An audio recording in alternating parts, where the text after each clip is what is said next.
And happy Friday, everybody. Welcome to Good Things Utah. So glad you are tuned in. It is December 23rd, 2 days before the big holiday. I feel Christmas cheer in the air. Do you guys feel it? It feels like that in the studio, doesn't it? It does. And today I walked in and I had what I can only describe as my dream gift on my desk. This is what's happening here? A giant box of treats. And they're homemade by Ben on our crew. Wait a second, Ben, how are you all the things? Ben does everything. I don't know if there's anything he can't do. He's the smartest person I know. Helped us make our Halloween costumes and put those together this year and is incredible at baking. Ben, give us a wave. Wow, Ben, we love you. From wigs to cookies to all the things in between. But they're not just one type of cookie in there. No, he went all out. Yesterday was his day off and he said, I spent the entire day baking. So this is a labor of love. I want to dive in right now, but I also just want to savor it. This is Dina, when a big deal. saw this, I truly thought it was from a bakery. I thought it came from a very cute little bakery. I'm so impressed. I'm so Natalie and I just did gingerbread yesterday, and that's it. And that was I thought that was a big adventure. How did it go? We've never made gingerbread before. It's the cooking time that we were trying to perfect. Like some were a little too crispy and some were too soft, and we're getting it.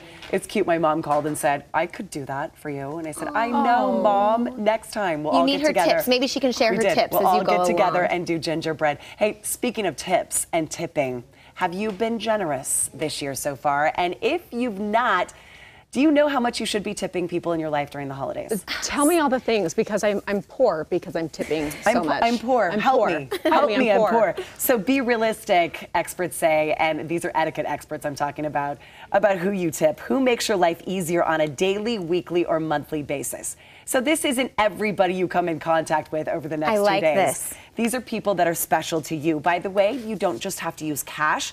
Etiquette experts say gift cards are a great idea. If you have a gift card to give someone, you can do that.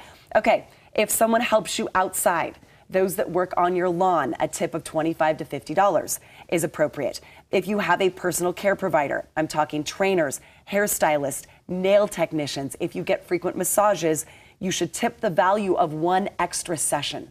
Oh, really? Whoa, so way more than 20%. You're talking a whole nother session.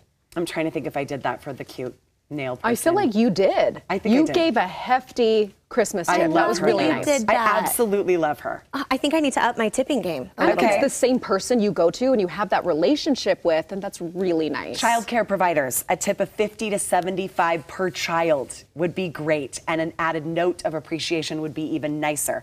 Pet care, $20 holiday tip would be nice if you have someone that consistently watches your pet. Who should not get a holiday tip from you?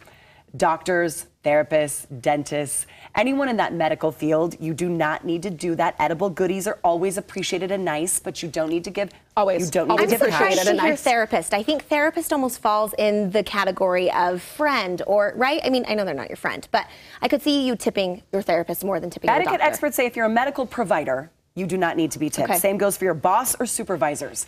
In fact, avoid those gifts to them. It says you should do a handwritten note, a small token, but nothing too big. Okay, I just thought George, nothing too big for you. We can share cookies. We can share cookies. We'll share cookies. Okay, I realized something yesterday, a total faux pas. I forgot to send Charlie with a gift for his teacher. Oh. Is it too late? Can I still make up for that? Can I send him with something when school resumes? I would. I actually think it's really nice. I think they're all getting overwhelmed. I mean, not that you're overwhelmed with Amazon gift cards and gifts coming from your students, but I do think the new year is a really good time to also send a little something. It's not when everything else is coming in. Okay. So when the dust is settled, I think a little note saying, I care about you and what you're doing. And that's the last thing the etiquette expert said. This is not about money and the amount of money. It is about the appreciation.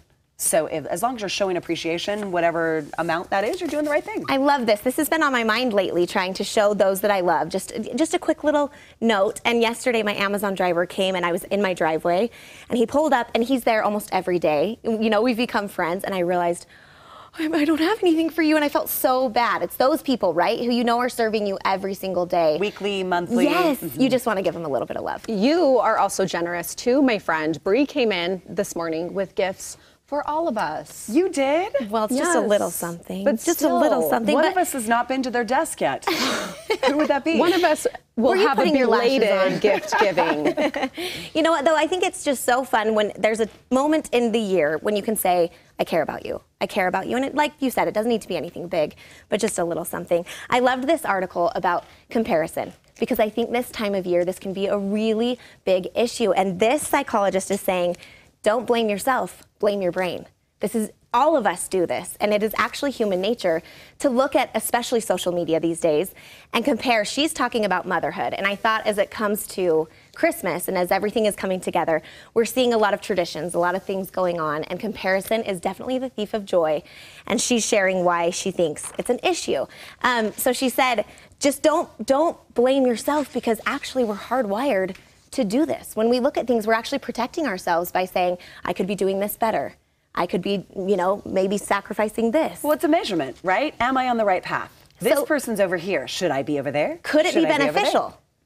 Do you think comparison is ever beneficial? No, I think it is interesting to think about it at this time of year, though, rather than just talking about it in general. This is the time where we're seeing the beautiful decorated homes, the elf on the shelf, the big traditions, all the things, Can and it- we're going, I'm tired. I But didn't can it do be that. positive in all? Is it how That's you what I'm look wondering. at it? Is it how you look at it? That home looks beautiful, and you're appreciative of what they can do, but you also see that there are different ways 100%. to do the holidays. So she is saying, she said, obviously blame your brain, we're meant to do it. But yes, it can be beneficial if you're doing it in the right way. Check and see who you are looking at and who you're saying, oh, maybe it's more inspired, right? Maybe you look at a home or you look at something like that and that's inspiration to think, okay, maybe next year I can try a little harder and maybe get there.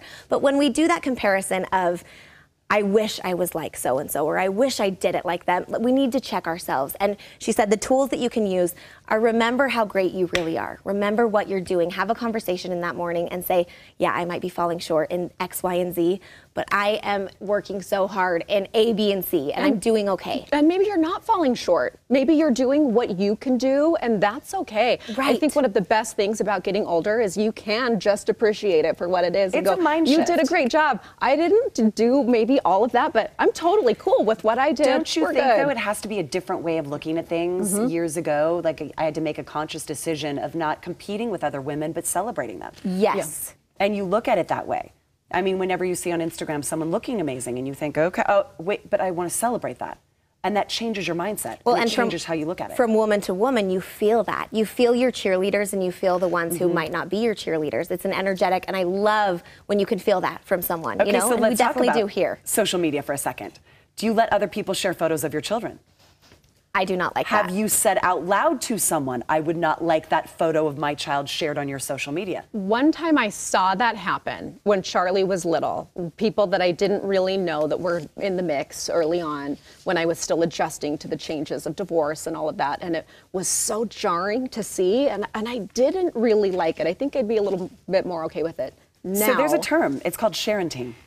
Like I've got a Ooh. picture of you, we posed in a photo, I took a picture of your child, and now I'm going to share it. And they say a lot of people opting out of this, and there are reasons that they are doing it, and a lot of them are very, very logical. There are security issues. Shared photos can be easily traced back to the parent's identity. A lot of people say it creates a digital footprint of my child that I wasn't ready to create in an online world they have not yet chosen to enter, because they're not of the age to choose. You see a lot of celebrities doing like the little emojis on the kids' faces because they want them to choose to put their photo out. Posting images online, never risk-free. You don't know who has their hands on them, where they are going. So how do you ask family and friends, maybe you're getting together this weekend or over the next week, to not share photos of your child? It says you have to use I statements. You have to take accountability.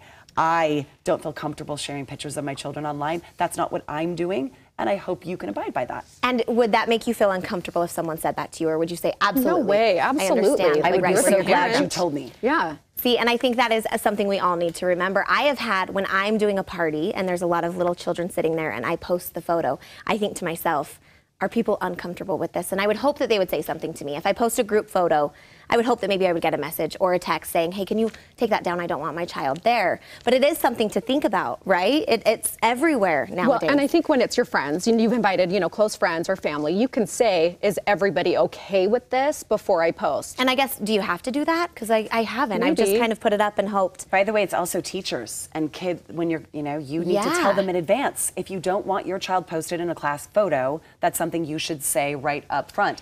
When I get frustrated is when it's with my own children, who are now 17 and 20, who veto every photo that we take of each other. Because they have to have approval. It has to look perfect. Yeah. Something interesting happened the other day, you guys. We were at Chakarama. I told you we were there. I love that you went to Chakarama. We did. It's my mom's favorite restaurant. And it's Jared's dad's favorite, so we went and met them for some dinner, and we met some women from the show who watched the show, and they were so sweet. They saw Izzy, and they said, Izzy.